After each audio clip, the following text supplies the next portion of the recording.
At the farm school, you get to be yourself rather than what everyone else wants you to be. You learn a lot of different stuff instead of math, science, reading, and all. You learn about nature. Yeah, how to farm.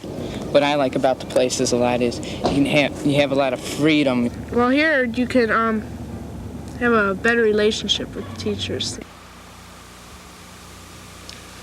Learning used to be seen as a product, something to acquire once and for all. Subjects like biology or algebra were taught as if they had distinct beginnings and endings. Today we must think of learning as a journey. We're all traveling, acquiring new skills, investigating process, not being so concerned with when the course is over, but with learning how to ask good questions, to pay attention to the right things, being open to new concepts. What's now known may change. These next few years will be crucial ones, not only for education, but for all of humanity. Kids need to be independent thinkers who are adequately informed.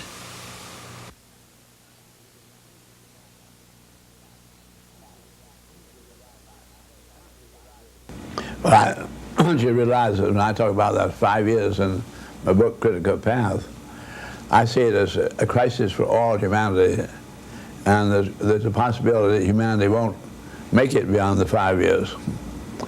If we do make it beyond the 5 years and do undertake a design revolution, really reusing the world's resources, not for weapons, melting up the weapons and so forth, and actually undertake to use the most advanced technology to house and accommodate humanity, we can have all humanity living in a completely new way, where no competition, there's ample to go around, so you don't have to earn your living. You do things that you find logical to do, where your children spontaneously do. So that what may happen is that your children, your oldest at 13, another 5 years, 18, if we go through this critical point, they'll be part of the young world that really is leading the new world, where much of the vision and drive will come from the very young people. I have 8 to 10-year-olds in my morning meeting. It's a wonderful age group to deal with. It's a real heavy transition that they go through at this time. They see themselves differently.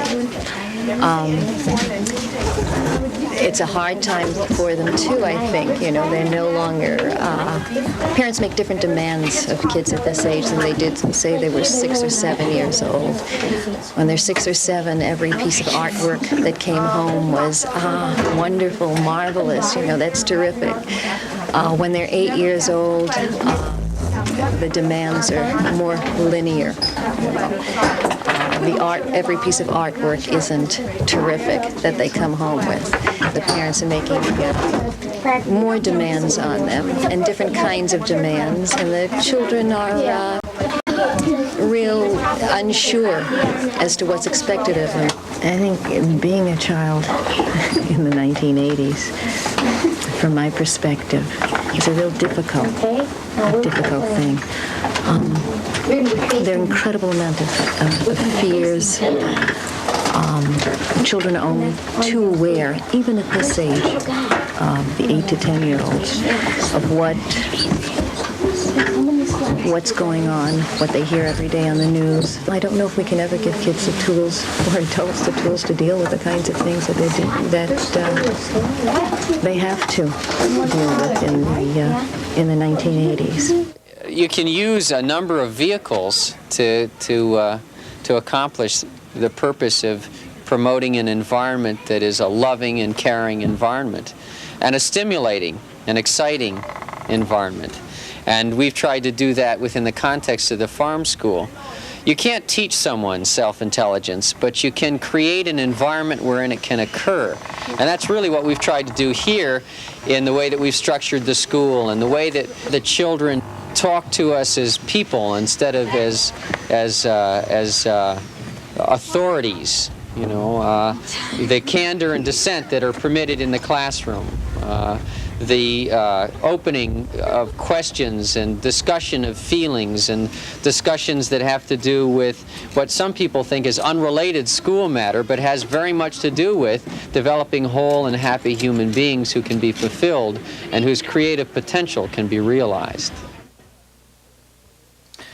Well, I think it's really important that, you know, as educators and parents and anybody, that it's important to listen to children and to observe children, because they have the whole essence of how one should learn and can learn. They enjoy learning. Learning should be exciting. They're enthusiastic about it. This environment allows them to be themselves. It allows them to explore, to create, to be able to go out and climb a tree and achieve that skill where you wouldn't have it if you were in a self-contained classroom.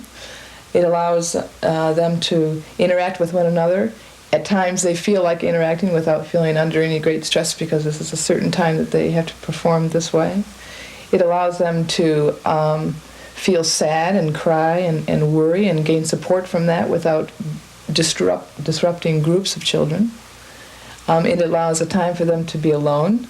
It allows a time for them to be with groups without having any kind of threat around that. Children are interested in science just instinctively. It's the world around them. There are always questions about what's going on around them, because they're trying to find how they fit into the world in the first place. And you can't help but wonder about what's going on around you. How are you different from that?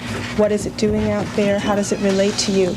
One thing I was impressed with when I first was here, when the kids are having problems, there's no hesitation in coming to one of the teachers, as one called them teachers, you know, the educators, I prefer to call them, here, and then the problem is sorted out, whereas so often in public schools, or when there are lots of kids being handled all at one time, it's a matter of you sit down, shut up and be quiet and listen, and everybody on the same level, as it were, whereas everybody has their own needs. And if kids can be helped in sorting out some of their difficulties, you know, either with other kids or with a problem or whatnot, they become much more individual and much more capable of handling themselves, and become much more of an independent person, standing on his own 2 6-year-old feet with an adult, which you don't find in other places where it's mass education. But then a lot of them would like to do things that are too complicated for them. And this is where my theory is, well, okay, now you do the design yourself, you know, because it's much better for them to do it themselves and figure out how they do it, or else do it to the extent that they have done it, even though it looks terrible or whatever, but it's theirs, entirely theirs, so that it's not something that I have put in front of them. All they have to do is stand and say, isn't it nice?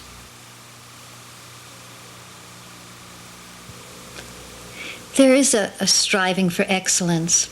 Here, the theater class provides a vehicle for a cooperative, creative activity that stresses long-term commitment to a project. It's a wonderful way to encourage the learning involved in playwriting, history, play reading, theater crafts, music, dance, and also basic self-confidence. Oh, there's an incredible magic that comes from seeing a tentative child reach inside and pull out a new feeling of self-worth.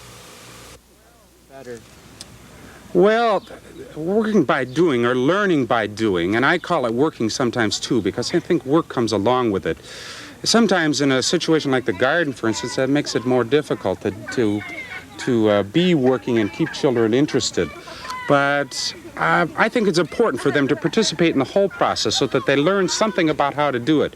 Real simple thought, maybe too basic for some people, but it's in line with my thinking, is that you can't bother to read until you can eat. That may be reducing it to oversimplifying it, if you will, but I think it's really important to learn how to garden, to learn how to deal with these elements that provide food for us, and I take this into areas of building and so forth too. Using a hammer and nail is more important than reading in some ways too. I don't want to deny the importance of reading, and I enjoy that, and there's a lot of context here that I can teach reading in. Now, I can take this seed packet, something we're going to plant here, and I can say to one of these children here, you read this packet here, and then you'll know how to deal with these seeds. How deep should they be? How far apart should they be? And if this child is interested in gardening, this is a good source. This is a motivating factor. This is something that will ask them to learn, that they'll want to learn to read so they can cope with this kind of thing.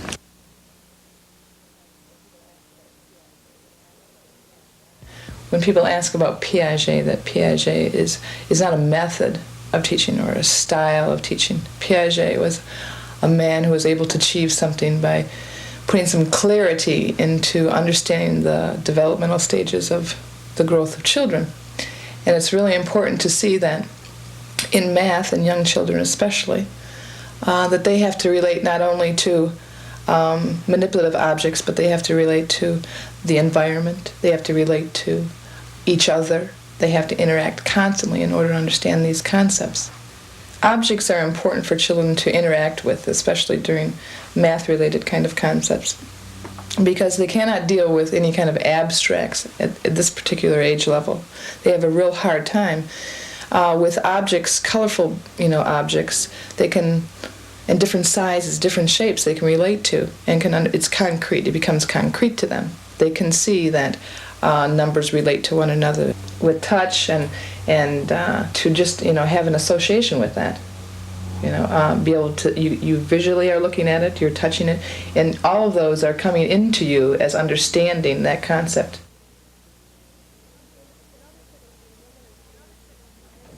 In other settings, you're limited to an indoor setting, to what materials you can bring within the school. In this setting, we can use materials that are within the school and equipment within the school, but we can move from here out and back in again. And that's what just happens naturally. They find things outside, children find things outside and bring them in to look at here, and we have equipment in here which they know how to use and enjoy using. And so it's a matter of taking their own interests as far as they want to take them, and they come up with their own questions, and they discover through those questions the answers. Again, my approach to teaching in science is not linear. It's more of a spreading type of thing, where a child gets an idea or has an interest and can move from there. I don't need to present a body of information and say that this is all the information there is. They can discover that information on their own.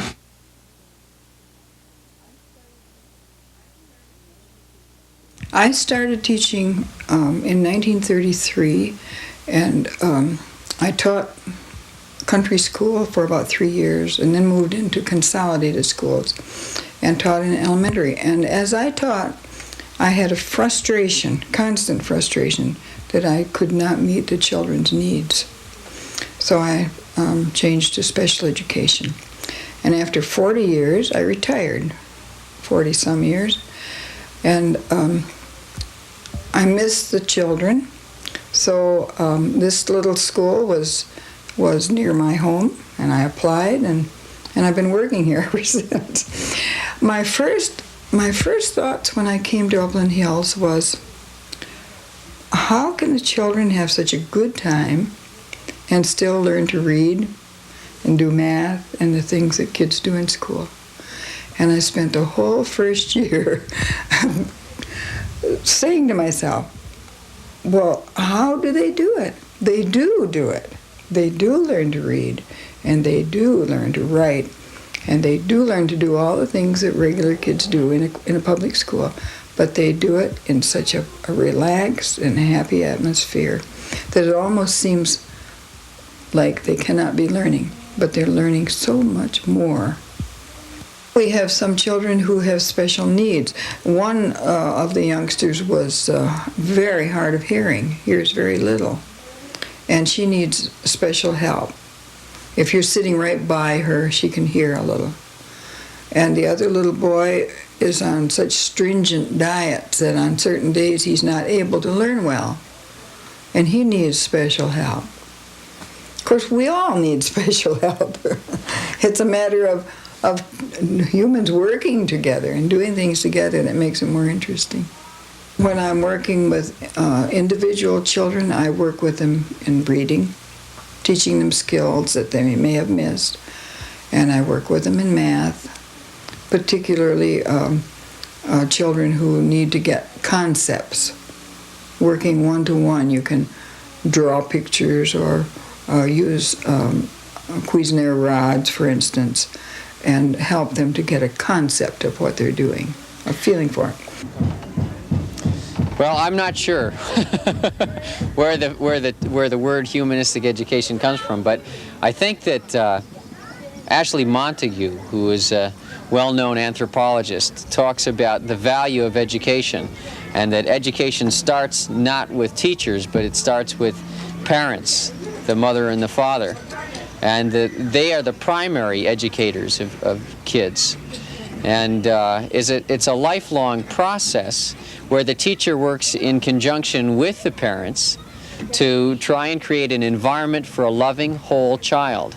And the major emphasis of humanistic education is to produce a loving child, to create an environment where that child can know themselves, to give that child encouragement and support, to enable the child to understand the complex relationships, sensitive relationships between each other and between their environment and themselves.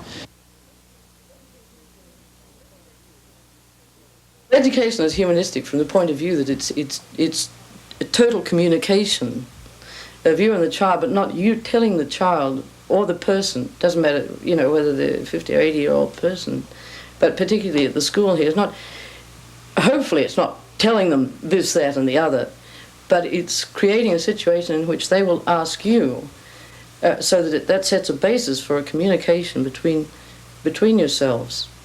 Now, it doesn't always work that way, but that's my ideal about as far as education is concerned, is that, like the old meaning of the word, education is the drawing out of the person, of the knowledge, the drawing out. We can't learn anything that we don't know, it's there. And the humanistic education is that it becomes, to me anyways, it becomes drawn out because of your communication with the other person. And hopefully it will lead to a beautiful thing. Individually, in terms of a humanistic educator, where I feel that I'm most humanistic, if you will, is just in the basic way that I relate to children. There are many ways that gardening could be taught.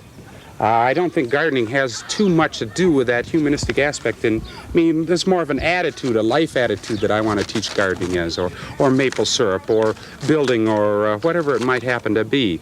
And dealing with children, you have to be sensitive to their needs and their desires and what they need to help them as they develop. A sensitivity to how they're relating to other people, how they're getting along with you, how they're feeling that day is important too.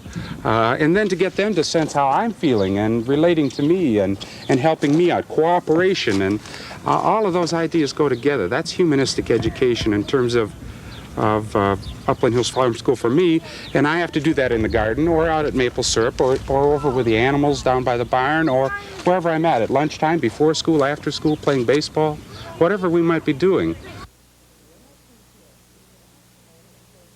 When I came here and was exposed to this kind of environment, it was like an awareness that there was something always lacking before. You know, there was no connection. There wasn't a real connection. It was like a pattern. It was a mold. It was like, you do this way. You know, there was no attachment to what is me.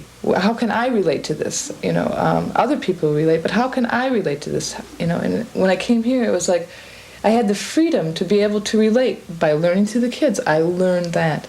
I see that to relate to one another, to feel it's important to be you, not to have somebody design a curriculum for you that says this is what you should do, this is what you shouldn't do.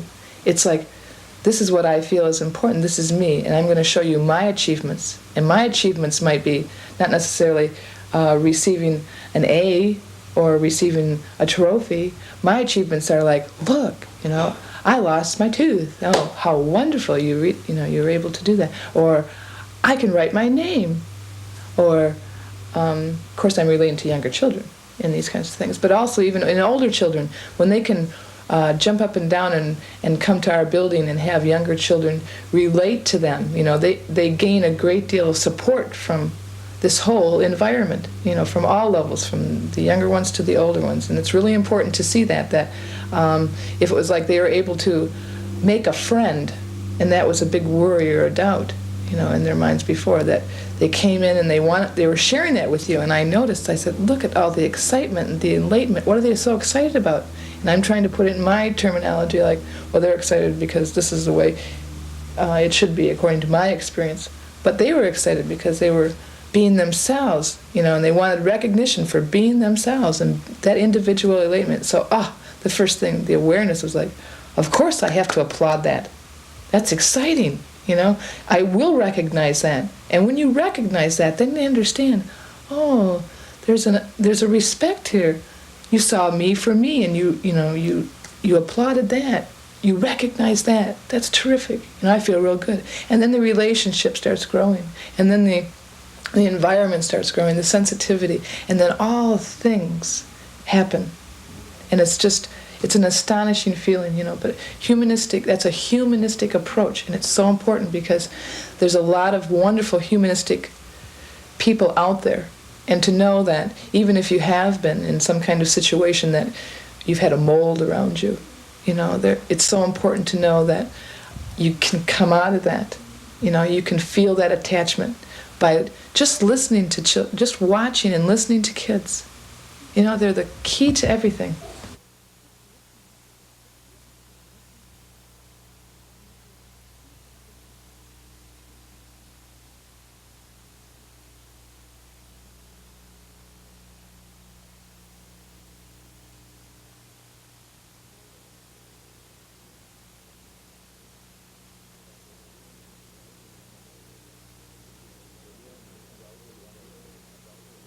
We're dealing in those who are going to really make the real breakthroughs to really demonstrating a new kind of life, assuming that there's plenty to go around, where you don't have to earn a living, don't have to be preoccupied with doing what the power structure wants to do, where you're preoccupied with what's the universe need to be done, what am I here for?